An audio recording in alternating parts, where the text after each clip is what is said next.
About 31% of the Earth's land surface is covered by forests. This is 40 billion square kilometres, or 4 billion hectares. That seems an awful lot and a huge amount, but this is down from 5.9 billion hectares pre-industrialisation and is continuing to decrease. I'm an ex-biology teacher, and you can tell this by next to I'm saying. Trees give us fruits to eat, and every autumn deciduous trees drop their leaves, which by bacterial action decay to give us compost to improve our soil.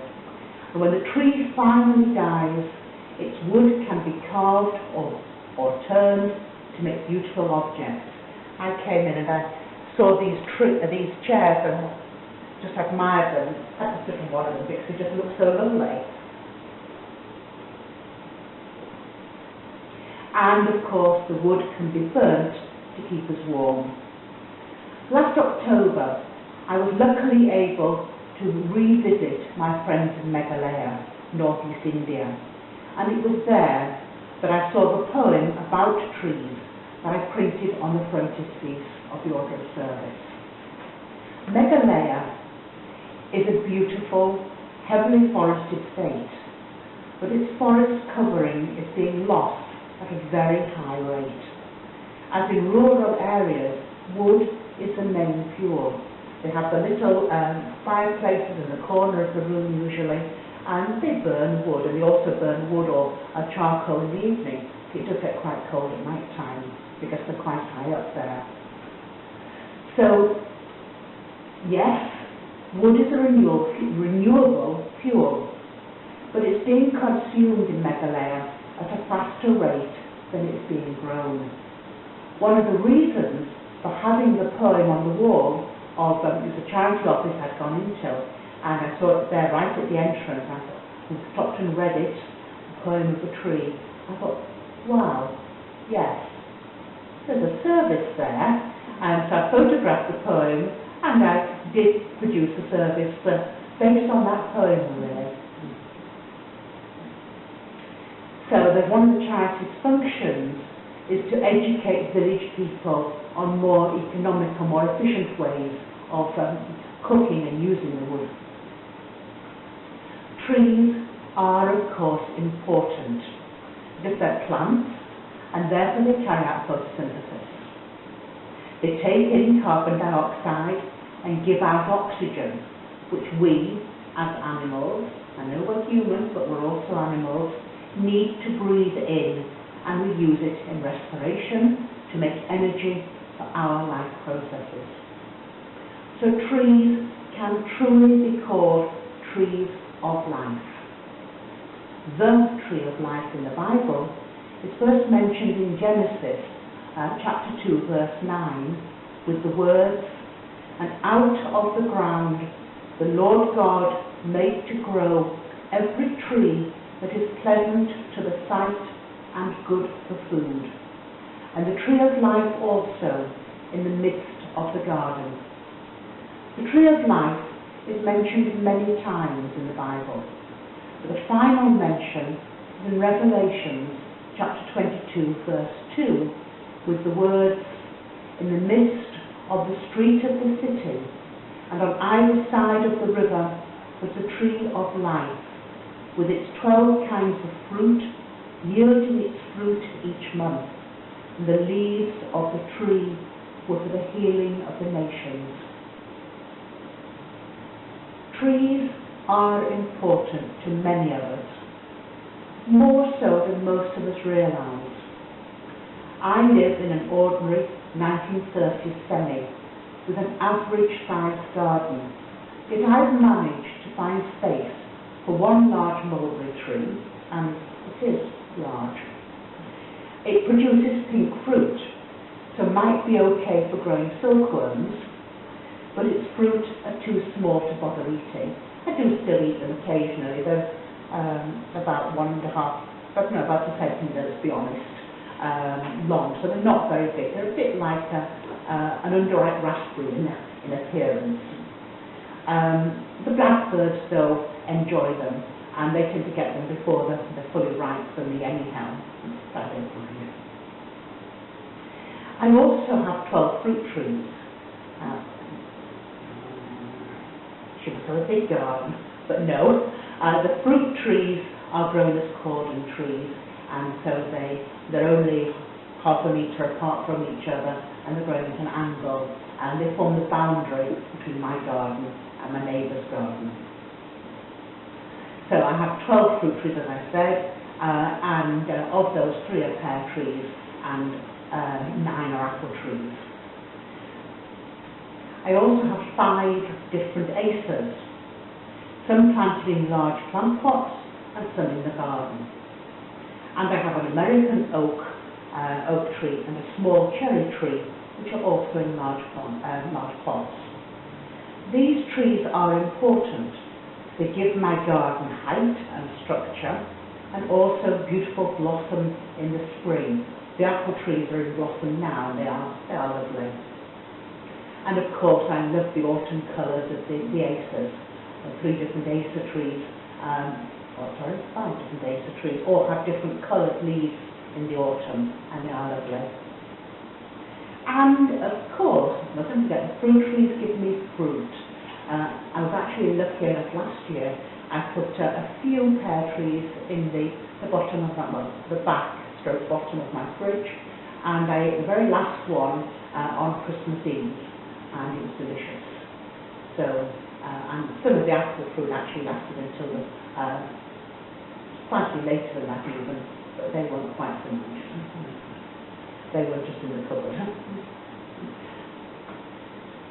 When I took this service a few weeks ago in York, somebody mentioned to me a man called Felix Dennis. Now, I'm not very well read and I've never heard of him, but actually Thursday that's just gone, I looked on the internet to find out about him, and I found that he was of Oz Magazine. Again, I don't know, Oz Magazine means nothing to me, but it was something to do with Oz Magazine and publishing fame. And a multimillionaire. When he died in 2014, left most of his £500 million fortune to a forest. His love of trees started after he'd been in hospital in 1999, when he was lying on a bench in Golden Square in Soho. He noticed that the hornbeam trees planted there were more spectacular than he'd ever noticed before. It was a life-saving moment for him. He discovered that Britain only has 1.5% cover of trees, compared to 25% cover in France and Germany, and remember 31% average across the whole world. So in 2001, he started buying land and planting trees. He created a 30,000-acre forest in Warwickshire between the Vale of Eversham and the Forest of Arden. Now, that's an area of the countryside that's pretty unknown to me, but when he died, he left most of his fortune to help maintain and develop the forest. And they planted the trees in a particular way so that they would grow very rapidly. And the whole idea was that they would have trees in patches with forest links to the next sort of patch. In between there'd be mown ground, there'd be ponds, there'd be common land with grazing animals. You want to introduce certain species of certain varieties of cattle and so on into this overall space that is acquired, to make it very much like it used to be in olden days. And it does intend, it's very much people will be, some of the animal species welcomed into this area. Anybody been there? Yeah. So it's very, very carefully, very well designed forest. And he was also a poet. I did find a couple of his tree-related poems on the internet, but decided that they weren't that good, not compared to the poems that I'd already found and sort of intended using. So I've only I'm only going to say just one line of one of his poems, and whosoever plants a tree winks at immortality. And he certainly will have been immortalised with his forest, certainly the people in Warwickshire. The lane I live on has houses on one side only, with a wood running the length of the lane on the other side of the road. This wood is not very deep, I think 100 metres at its widest, but it is an important home for different tree species, for many small mammals and bird species. It's also popular with dog walkers, and students walk up there as well regularly from the sort of student sort of housing associations, flats, etc., etc., etc., close to town. They come up to the university for the lectures, often through the wood. So it's important wood. There are many small mammals, mice, field voles, hedgehogs. There are many bird species. There's a lot of different bird species. I've seen tree creepers even in it. So not just the common blackbirds and missel thrushes, song thrushes and so on. Many different species of birds in this wood. And it's a link from the farmland to the south of York into a nature reserve near the centre of York. So it's very important. I do not make a regular habit of hugging trees. I have done it when I was on a course one time many, many years ago, but I don't do it normally. But I do enjoy walking through woodland at all times of the year. Trees, woods and forests have been important to people for many ages. We just need to think of the ancient Druids with their sacred groves, or our own Earth Spirit network with their beautiful chalice design. I don't know if you can see it from there, but they have a chalice. The chalice bowl is made of the branches of the tree. The stem of the chalice is the trunk of the tree, and the base of the chalice is the roots of the tree, and then the flame is made of 2 leaves. So, rather lovely design.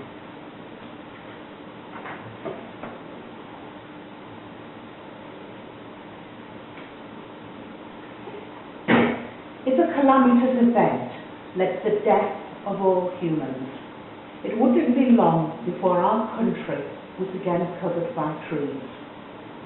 Cliff Reed wrote the following poem in November 2008. To show you how many different sources and how far back I went when I prepared this survey. It was in the March edition of the Inquirer in 2011, so go back quite a bit, but I was actually doing some tidying up of old inquiries. I tend to be a hoarder in some respects, and I've got so many inquiries in a pile in my living room. I thought, no, I need to go through those, so I did. I found it. It's called The Forest of England. In the damp autumn woods, beautiful and still, lives the memory of the wildwood, the great forest of England. A squirrel, so it's said, could travel through the land from end to end and never touch the ground. We think it's gone, but the forest is still there, waiting to reclaim the dark earth laid down in the leaves of countless autumns. It waits to connect the scattered woods and spinneys, the hedgerows and the field oaks, spreading out from Sherwood's remnants and from Eppings. Even in the city it is waiting, quietly masquerading as tree-lined streets and leafy squares, as parks and shaded gardens and places of the dead. Before axes of stone and bronze and iron, the wildwood fell, but the great forest of England is still there. We can see it waiting, waiting for us to go. Woods and forests are important for our health and well-being, as it's when walking through them that most of us are able to reconnect to our inner spiritual selves and become more alive. Recently, there's been a lot of controversy in Sheffield over the City Council's decision to fell a large number of roadside trees.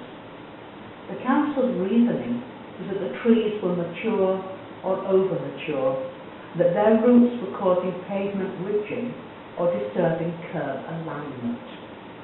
So, despite the fact that it is possible to develop alternative specifications for constructing and maintaining curbs and footpaths, the Council started to fell the trees. There have been protests round and up trees, trying to stop them from being felled, with people arrested. They were arrested under the trade union laws, as the people were stopping the workers from doing their job. Since then, Council has had to drop the charges that the people have been arrested under, but they're quite elderly ladies, I think one or two of them in the 70s, who were arrested. They were kept in the cells overnight. On Saturday the 7th of January, hundreds of people from across the city formed a human yellow ribbon around Sheffield Town Hall to show their opposition to the Council's plan to fell. They were planning to, well, some sources said over 1,000, some said 10,000, so the people wanted to fell a lot of trees over the next maybe 10 to 20 years. People were united to save the trees. Since then, Sheffield people have formed a number of action groups, including Independent Tree Panel for Sheffield and STAG, which is Sheffield Tree Action Group, and that's an umbrella group to represent all tree groups in Sheffield. Sheffield people are fighting for their trees. They are united. They know all the positive benefits that mature trees give to the environment, such as the improvement of air quality by absorbing carbon dioxide and other pollutants, the absorbing of noise, attracting birds and looking beautiful for residents and visitors alike.